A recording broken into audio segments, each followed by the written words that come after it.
Hi, it's Rupert Hine here from Action Coach Ned Kinross, and I'm joined today by Roger Green of Spotless Commercial Cleaning and Brightwater. Roger, good afternoon. Good afternoon. Well, thank you very much for joining us. I mean, you've got a tremendous story. So, Spotless Commercial Cleaning, 35 and a half years old. Yes, You started it whilst at university. So you were studying modern languages, I think. that's correct. What Yes. what what took you into starting your own business? Well, it's just something I always wanted to do since I was about 15. And I purposefully went to a university which was in a city where there's going to be more scope to set up a business. And when I was at university, someone who I knew who worked in the city in an office said, our cleaners are useless. And so I thought, oh, I can do that. So I got myself some leaflets printed, business cards, knocked on doors. And I for 10 years actually I spent a lot of time just knocking on doors talking to receptionists, and it turned out actually to be a very good way of building opportunities, which I converted and just gradually grew the business. Fantastic. So you've just given a bit of an insight into the hard work that goes in starting to grow the business, the marketing. You've also had a bit of a focus on growing the team. I mean, you've got what 1,600 odd people now Yeah. in the business. So where did you go? Cleaning uses quite a lot of people. Where did you go from day one in terms of starting to create the team? I started with university students. That wasn't so good, as it happens. They're not so good at getting up early in the morning and being reliable. But then we advertised. I think in those days it was the Edinburgh Evening News. You would advertise for staff, or the Edinburgh Advertiser. I mean, we just found staff that way and just grew. And then you need a good manager, and then the manager will manage, let's say, normally 20 to 30 contracts. And then we just sort of scaled up. But there's been those sort of pain points. Maybe when we got to 100 staff, I was thinking, oh, this is so difficult. I'm never going to get beyond 100 staff. How will I ever do this? But you just grow and adapt, refine, tweak, improve.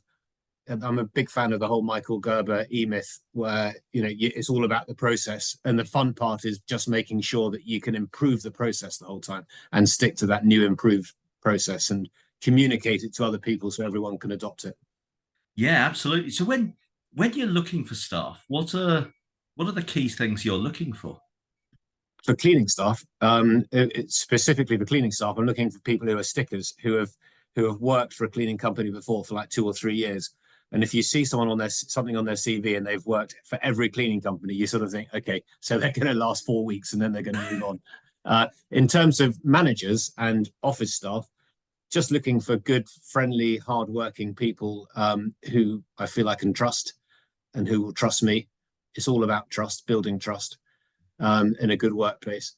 And as long as they can adapt to and adopt the processes and the procedures and work hard and even contribute to improving the procedures themselves, then that's really what I'm looking for. And on that basis, people who are coming at a certain level, actually what I found in Spotless is they've moved on to the next level and the next level and the next level, to the point that our managing director was actually a cleaner herself, cleaning operative, and then she's worked her way up to MD. Fantastic.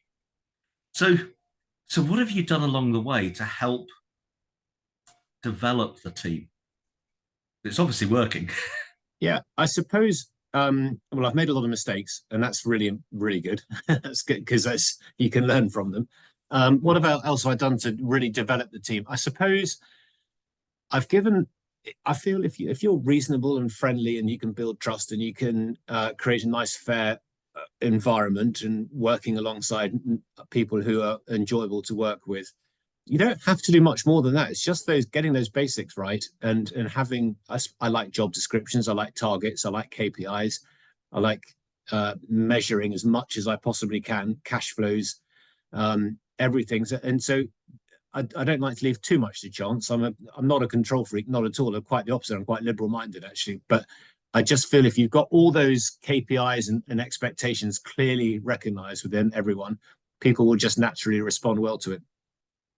Yeah, absolutely. So you've got the right people in, you've given them a clear steer on where they're going, and then help them develop through the business. Exactly. So you've built up 35 years, built up Spotless Commercial Cleaning, and you're now, I think, what describe yourself, what everyone would talk, serial entrepreneur. You've got multiple businesses. You've got Brightwater. So Yes. what took you from commercial cleaning into water?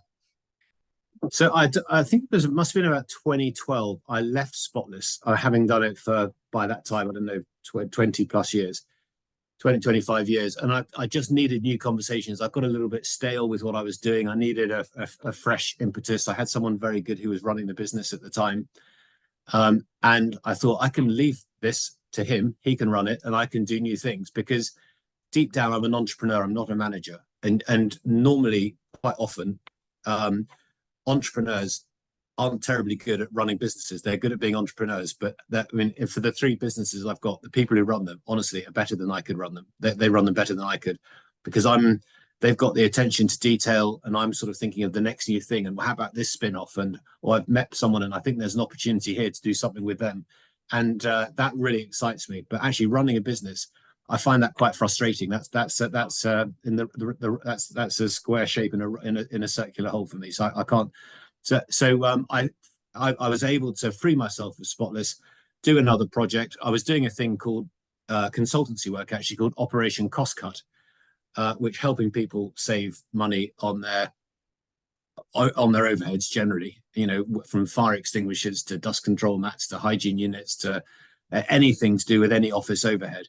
And utilities, and one of them was water, saving money on water. At the time, it was just a land grab, because the market had deregulated in Scotland, and Business Stream were in a position where they were not allowed to compete for a number of years, and they had to let other people come into the market to get market share.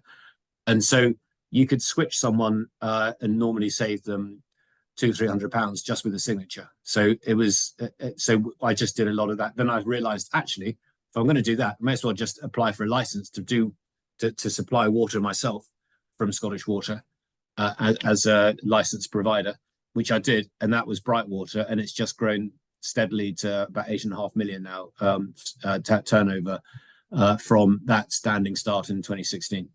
Yeah, brilliant. And and so when you're starting to move out and diversify like that, what are the key things that you're doing to make sure that you create a successful business from day one?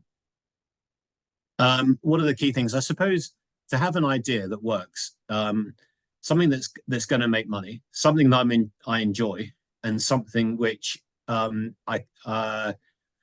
feel I can be the best at in my arena, whether that arena is just Edinburgh or Scotland or UK or whatever. That does sound really arrogant. I'm sorry, but I'm a big fan of good to great, and he talks about those, you know, that the sort of the Venn diagram, and does it satisfy your economic engine? Can you be the best at it? Do you love doing it? And if you can do those three things, then I would recommend anyone to find that thing and just do it. Yeah, yeah. Oh, it's like life's too short to be doing stuff you don't find enjoyable and fulfilling. Exactly. And actually, the things, I mean, cleaning is I don't actually find cleaning terribly enjoyable. But what I do find enjoyable is the building of a team, the positive dynamic, the creativity around that team. That's what I really enjoy. Yeah, and there are not many things that are more necessary and appreciated by people, or at least the absence of it is definitely noticed by people Yes, in the that's true. workplace. Yes, unfortunately, that's not terribly glamorous. And my other business is a waste business called Bright Waste. So we collect waste, we deal with water and sewage, and we clean offices. And my wife doesn't find that terribly glamorous to sort of compared to other jobs that are out there. but all things that people need and will always continue to need regularly. Exactly. So Yes. yeah, fantastic. So where do you see yourself going in the next, well, where do you see yourself and your businesses going in the next 5 years? Well, so what I was saying earlier about entrepreneurship versus running businesses, and now I have three people running the three businesses, and that's working out really well. But what I would what I really enjoy now is working, having one-to-ones with them during the week, and helping to grow those businesses, giving my input, but also M&A, doing any acquisition opportunities for companies that are for sale, or really actually companies that are not for sale but can be bought off market. Because I'm not a great fan of buying companies which are on the market, because they tend to be over inflated price wise and adjusted EBITDA and expectation of like 5 times multiples or something.